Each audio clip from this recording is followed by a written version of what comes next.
Goshamahal MLA Raja Singh కు fake call ద్వారా మోసానికి ప్రయత్నించిన ఘటన ఇప్పుడు రాజకీయ వర్గాల్లో చర్చనీయాంశంగా మారింది. ప్రిన్సిపల్ సెక్రటరీగా పనిచేసుకున్న ఓ వ్యక్తి ఫైనాన్స్ డిపార్ట్మెంట్ నుంచి మాట్లాడుతున్నట్లు చెబుతూ దిలీప్ కుమార్ పేరుతో ఎమ్మెల్యేకు ఫోన్ చేసినట్లు సమాచారం. అయితే కాల్ తీరుపై అనుమానం వచ్చిన రాజాసింగ్ వెంటనే అప్రమత్తమయ్యారు. డిప్యూటీ సీఎం బట్టి విక్రమార్క పీఏతో క్రాస్ చెక్ చేయడంతో అసలు విషయం బయటపడింది. ఇది మోసగాళ్ల పని అని స్పష్టమైంది. ఈ ఘటనపై స్పందించిన రాజాసింగ్ ప్రజాప్రతినిధులు, అధికారులు, ప్రజలు కూడా ఇలాంటి కాల్స్ విషయంలో జాగ్రత్తగా ఉండాలని హెచ్చరించారు. ప్రభుత్వ పెద్దల పేర్లు, అధికారుల పేర్లు ఉపయోగించి మోసాలకు పాల్పడుతున్న వారిపై కఠిన చర్యలు తీసుకోవాలని ప్రభుత్వాన్ని కోరారు. ఆ స్కీమ్ కూడా మన చీఫ్ మినిస్టర్ గారు లాంచ్ చేసినారు కదా. కొంతమంది యువకులకి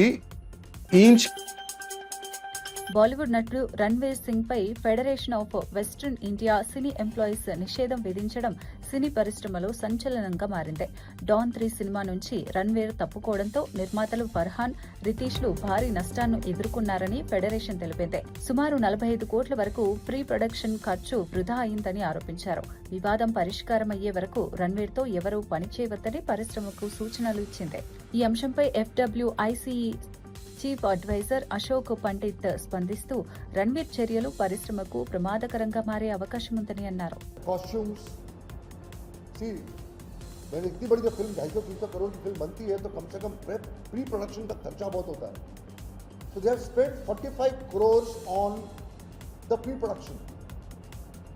3 weeks before the unit is supposed to leave for the shoot, he withdraws from the film. So I think it's a wrong trend, and Federation is very serious about protecting people who.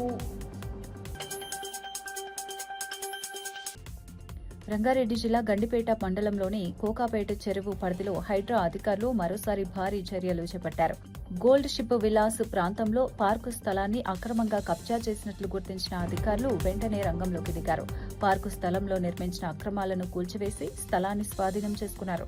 ప్రజా అవసరాల కోసం కేటాయించిన స్థలాలను ఎట్టి పరిస్థితుల్లోనూ ఆక్రమించనివ్వమని అధికారులు స్పష్టం చేశారు.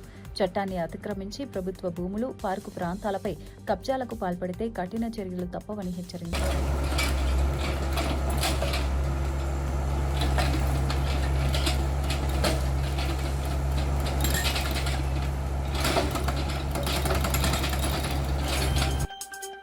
అమరావతిలో సీఎం క్యాంపు కార్యాలయంలో ముఖ్యమంత్రి చంద్రబాబు వ్యవసాయ అనుబంధ రంగాలపై కీలక సమీక్ష నిర్వహించారు.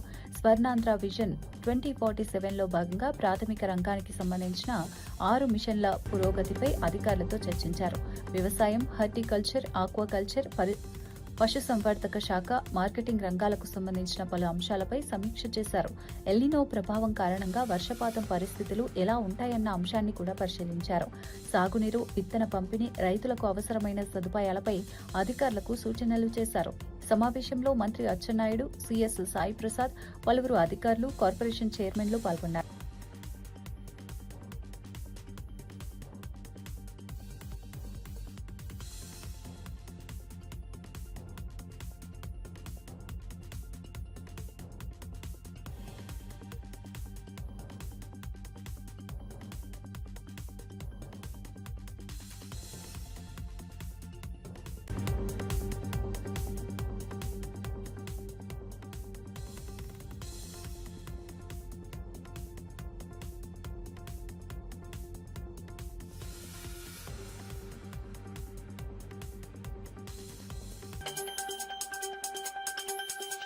వెలుగుమట్ల, రాయగిరి ఆర్ఆర్ఆర్ అంశాలను గవర్నర్ దృష్టికి తీసుకెళ్లినట్లు బీఆర్ఎస్ నేత కల్వకుంట్ల కవిత తెలిపారు.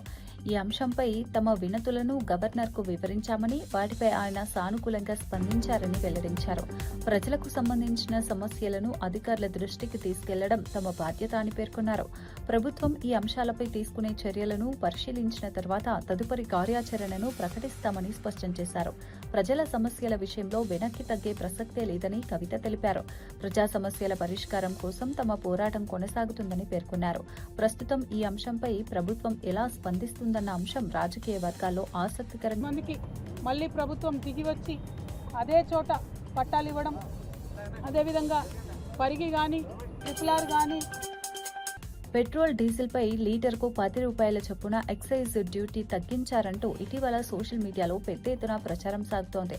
అయితే ఈ వార్తపై ఇప్పుడు పూర్తి స్పష్టత వచ్చింది. కేంద్ర ఆర్థిక మంత్రి నిర్మలా సీతారామన్ చేసిన వ్యాఖ్యలు కొత్తగా ప్రకటించిన నిర్ణయాలు కాదని సమాచారం. గతంలో మార్చి 27న కేంద్ర ప్రభుత్వం అమలు చేసిన పన్నుల తగ్గింపు నిర్ణయాన్ని గుర్తు చేస్తూ ఆమె మాట్లాడినట్లు తెలుస్తోంది.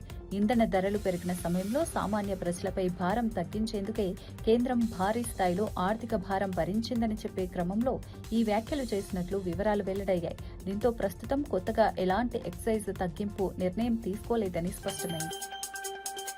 తమిళనాడు రాజకీయాలు మరోసారి ఆసక్తికర మలుపులు తిరిగాయి. ఇటీవల రాజీనామా చేసిన వేలుమణి వర్గానికి చెందిన 3 ఏఐఏడీఎంకే ఎమ్మెల్యేలు వెంటనే టీవీకే పార్టీలో చేరడం చర్చనీయాంశంగా మారింది.